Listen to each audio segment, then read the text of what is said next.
One of the dishes that I really love to eat when I'm in the south of Thailand is called gai gale, a type of grilled chicken which is covered in a coconut milk kind of barbecue sauce. And so they have taken that dish and sort of reinterpreted it into a curry.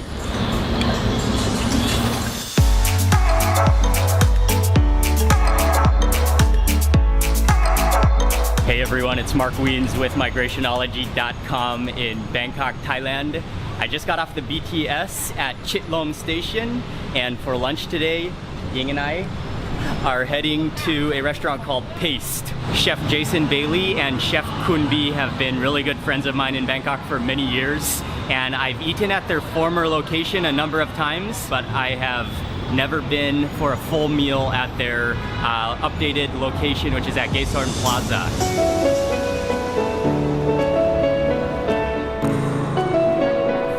It is located on the 3rd story, which is the top floor of Gaysorn Plaza, right in the heart of Siam in Bangkok. I am in the kitchen back here and gonna get a quick tour with Chef Kunbi is gonna show us some of the machines that they use back here in the kitchen, and also she's getting ready to prepare the dishes that we're gonna eat for lunch. I just show you. Okay. Behind the machine. What does this machine do? Separate the juice from the, like if you have the lemongrass and then you boil the lemongrass with the water, and then it will separate like the liquid from the meat, and then you have like a really concentrate liquid. We use the fresh coconut for the curry, so we do our own. Oh, so you have your own hydraulic press for fresh coconut milk. Yeah. And oftentimes you'll see these machines at Thai markets, but they have one in the kitchen, so they always have fresh coconut milk.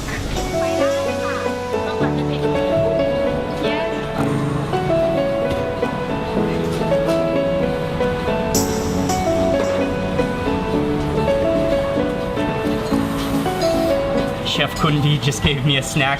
This is an Irish oyster, and then they topped it with some chili sauce, and then also with, this is called bai chakram, which is I think it's an herb, but it grows in salt water. There's nothing better than snacking in the kitchen.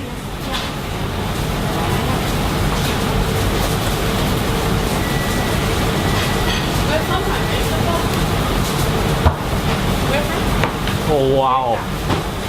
That oyster is so silky. It just melted in my mouth. And then the dressing is a little bit sour. That herb is a little bit salty as well, and just sort of has a little bit of a fresh crispness, and then with those crispy shallots. This kitchen is absolutely amazing. Not only can you get the aromas of the dishes they're cooking, like the grilled meat, the grilled chicken, and the dishes that are being fried in oil, and all the sauces bubbling on the stove, but additionally you get all these aromas of the fresh herbs, the kaffir lime leaves, all the different citruses, the flowers. There's so many amazing smells coming out of this kitchen. This is one of my favorite ingredients. It's called, in Thai it's called dak tala, and in English it's a torched ginger flower. But the flower petals, they have a really amazing sour taste to them. Oh, so this one is normal coriander, and this one is wild coriander? That's the normal coriander. Ah, okay. So this is a nam prik with no chili in it. No chili. So it's kind of like a dip. It's different. And It smells like a little bit cinnamony, or like it's got the clove. clove. Oh, cloves, okay. Nutmeg and Nutmeg, okay. cinnamon.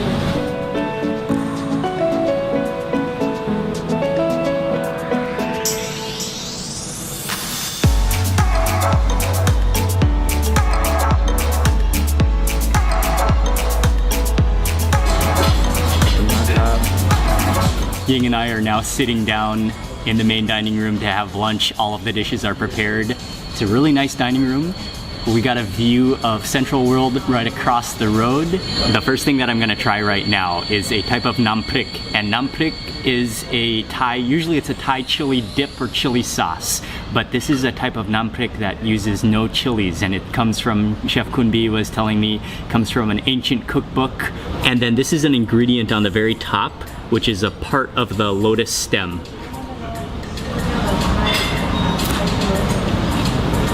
The flavors are all really subtle. It almost tastes like a nutmeg jam. But then all of a sudden the crab comes through and it just melts in your mouth. And then you have the crispy cracker foundation. When I keep tasting different flavors, now I can really taste the clove in there strong. That crab. Something that's really cool about Paste is that they use a lot of ingredients and also experiment with a lot of ingredients that are old ingredients that are not commonly found at markets in Thailand, but they've sort of ingredients that have sort of phased out, yet are still were previously a huge part of Thai cuisine. And so they use such a variety of different herbs and flowers and spices that go into the cooking. I'm gonna start on the other dishes now, and I will begin with the dish that is right in front of me, which is rainbow trout, which I saw them in the kitchen. They prepared it. They took the piece of rainbow trout and in a pan with some oil, they shallow fried it. And then to plate it, they put it on the plate. First actually they added, it's like an herbal chili dressing, which is kind of soupy. And then they put the piece of rainbow trout down. And then the really cool thing is how they garnished it with thin slices of pineapple and also a fruit called salak, which is snake fruit, which is has a unique kind of almost fermented taste to it. And then they finally topped it with a bunch of finely shredded white turmeric, and then also a handful of crispy pork skin, which looks like it's like shoestring pork skin. They're really finely cut and then just crispy and tangly all on top. I'm gonna take off some of that fish. Oh, there's a wedge of lemon as well. Maybe I'll squeeze that on later. Let me just take a piece of the fish first, and then I will try to get some of that white turmeric as well. I think I'm just gonna have to destroy this beautiful creation. And then that little piece right here, this is the snake fruit, because I want to get everything in one bite and then put this all over onto my rice. Put this on the rice, and let me get a few more of those tangly pork skins. Oh, and you can actually hear them crackling as they touch that juice, that soup. All right, I think I have managed to get everything in one bite. Oh, and also there's a piece of wild coriander on top of there as well.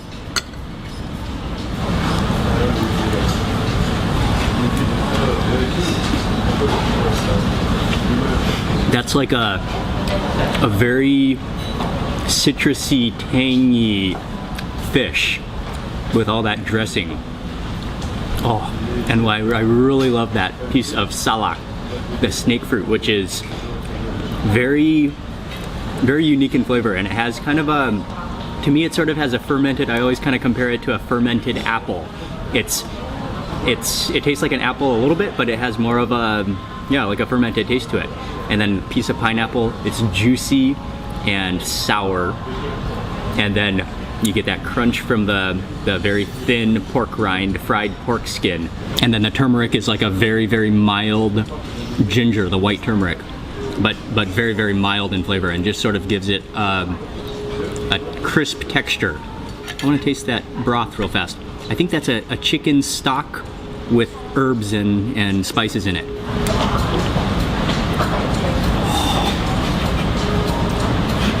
Oh wow, if you take a spoon of that is unbelievable. I think it's chicken stock based, and you can really taste toasted fried garlic in there. So many different flavors. Oh man, that's incredible. I'll squeeze on just a little bit of the lemon for this next bite. And I gotta add a bit more of that juice as well.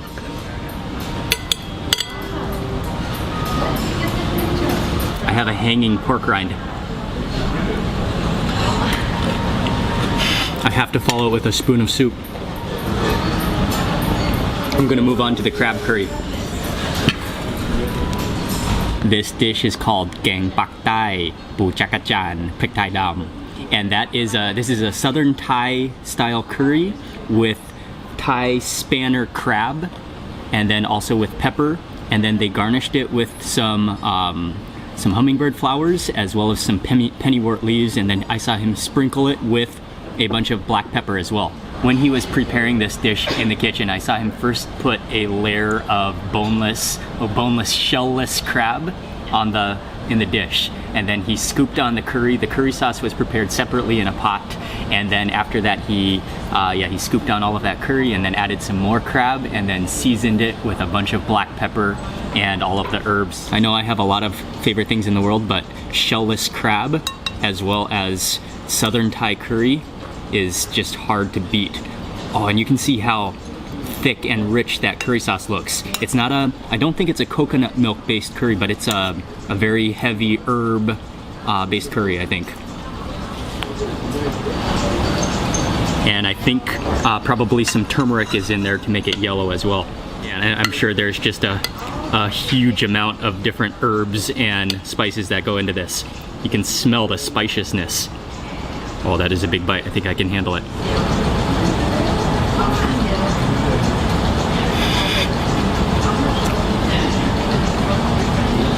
It has a sweet taste to it, but at the same time it has this explosion of smoky flavor. You can taste the pepper in there, and then the shellless crab literally just melts in your mouth.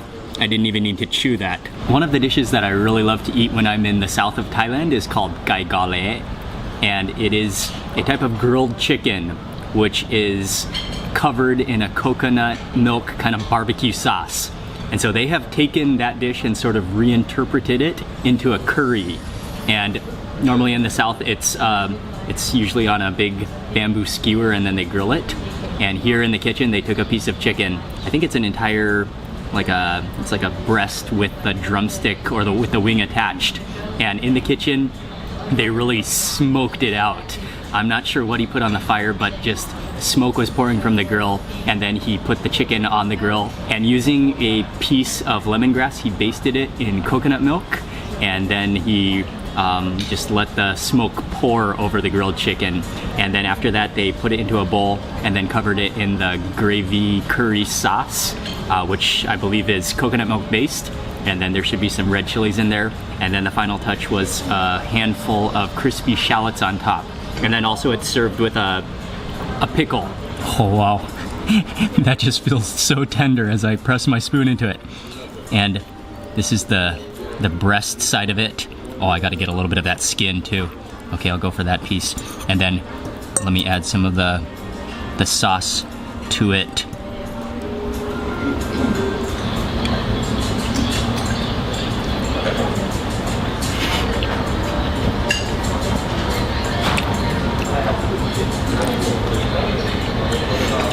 That is so smoky. It almost tastes like bacon. And then at the same time, you can really taste kind of a smoky roasted coconut flavor. And then you can taste those red chilies in there. Maybe they sprinkled it with toasted coconut as well, because I think I can taste a really definite like toasted coconut flavor. And then the chicken itself is really, really juicy and really, really tender. And then you can just actually taste the smoke just embedded fully into the chicken. Literally, it just kind of slips right off. The pieces of chicken are so tender.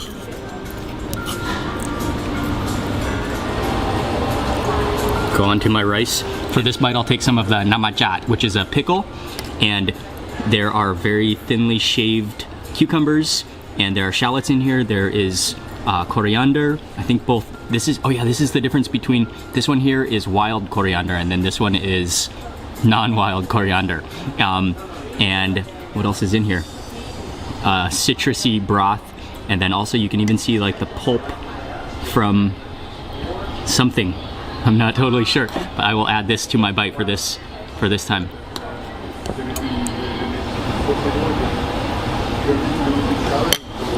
And then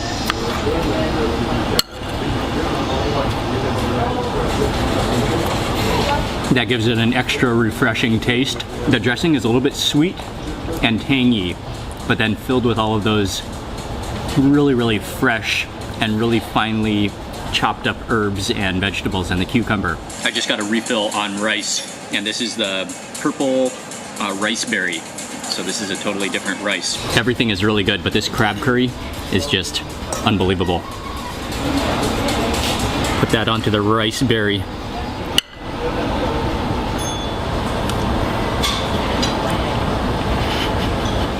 That crab is insane. As soon as Ying and I turned off the camera, we just sat here and completely finished off the food in minutes. It was so good. We are finished now. That was just a wonderful meal. Oh, you can really smell lemongrass. I think lemongrass. And it's icy cold. And also to end this meal, I am having a coffee.